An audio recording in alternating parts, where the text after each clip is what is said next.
उत्तराखंड लोकसभा चुनाव में मूल निवास और भू कानून का मुद्दा खासा गरमाया हुआ है। कांग्रेस के साथ साथ कई विपक्षी दल इस मुद्दे को लेकर सरकार पर लगातार हमला बोल रही है। वहीं सरकार का कहना है कि मूल निवास प्रमाण पत्र के मानक तय करने के लिए एक उच्च स्तरीय समिति बनाई गई है। ये समिति न केवल राज्य में लागू भू कानूनों के प्रारूप की निगरानी करेगी, बल्कि मूल निवास प्रमाण पत्र जारी करने के लिए नियम स्थापित करने में अहम भूमिका निभाएगी। उत्तराखंड अलग राज्य बनने के बाद यहां अविभाजित उत्तर प्रदेश का भू कानून 1960 लागू था। 2003 में तत्कालीन कांग्रेस सरकार ने इसमें संशोधन किया और राज्य का भू कानून अस्तित्व में आया।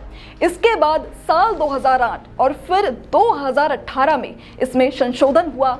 विपक्ष का कहना है कि पर्वतीय क्षेत्रों में उद्योगों के नाम पर जमीन खरीदने की बाध्यता को समाप्त किया जाए, जबकि कृषि भूमि का उपयोग बदलने की प्रक्रिया भी आसान कर दी गई, जिससे पहाड़ की जमीनों को बचाना बड़ी चुनौती है।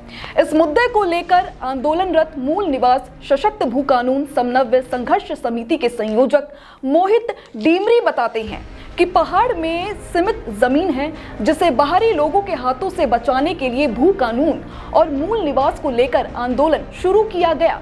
कहा कि उद्योगों के नाम पर बाहरी लोगों को पहाड़ में जमीन दी गई, लेकिन उद्योग पहाड़ नहीं चढ़ पाए। उक्रांद के पूर्व केंद्रीय अध्यक्ष काशी सिंगेरी बताते हैं कि हिमाचल की तर्ज पर राज्य में सशक्त भू कानून बनाया जाना चाहिए। वर्तमान में जो भू कानून बना है उसमें कई छेद हैं। वहीं देश के संविधान के अनुरूप राज्य में मूल निवास का आधार साल 1950 तय किया जाए। एक राज्य एक कानून के तहत मैदानी क्षेत्रों में भी मूल निवास की व्यवस्था लागू की जाए। भाकपा माले के राज्य सचिव इंद्रेश मैखुरी कहते हैं कि उत्तराखंड में जमीन की बिक्री पर रोक के लिए सशक्त भू कानून होना चाहिए। इससे पहले साल 2018 में भू कानून में हुए संशोधन को रद्द किया जाए। कृषि भूमि के गैर कृषि कार्यों के लिए खरीद पर रोक लगे। पर्वतीय कृषि को जंगली जानवरों से बचाते उसमें उपजाऊ और लाभकारी बनाने के विशेष उपाय करने की जरूरत है। कहा कि इसमें कोई संदेह नहीं कि किसी भी राज्य के संसाधनों जैसे कि जल, जंगल, जमीन पर पहला अधिकार उस राज्य के मूल निवासियों का होता है और होना चाहिए। राज्य की नियुक्तियों में भी पहली प्राथमिकता उस राज्य के मूल निवासियो72 को मिलनी चाहिए। अब राज्य में कितनी फीसदी कृषि भूमि बची है, इस पर बात करते हैं।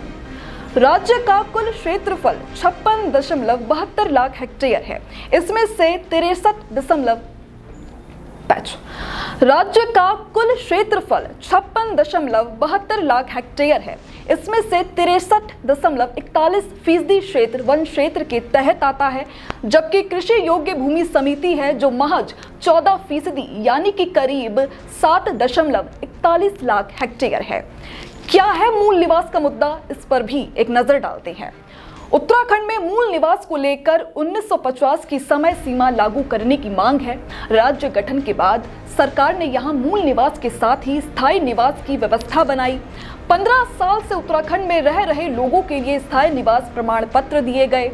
इसके बाद से मूल निवास का मुद्दा बना हुआ है। मांग है कि मूल निवास का आधार साल 1950 किया जाए।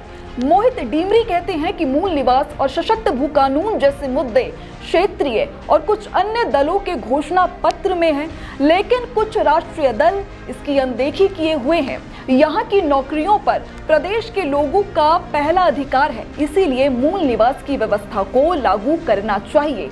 वहीं मनवीर चौहान प्रदेश मीडिया प्रभारी भाजपा कहते हैं कि भाजपा हमेशा से उत्तराखंड राज्य के विकास और आम जनता की पक्षधर रही है। उसने राज्य बनाया है और उसका विकास कर रही है। जनता जिस तरह से चाहेगी उसके अनुरूप भू कानून बनेगा और मूल निवास की व्यवस्था होगी।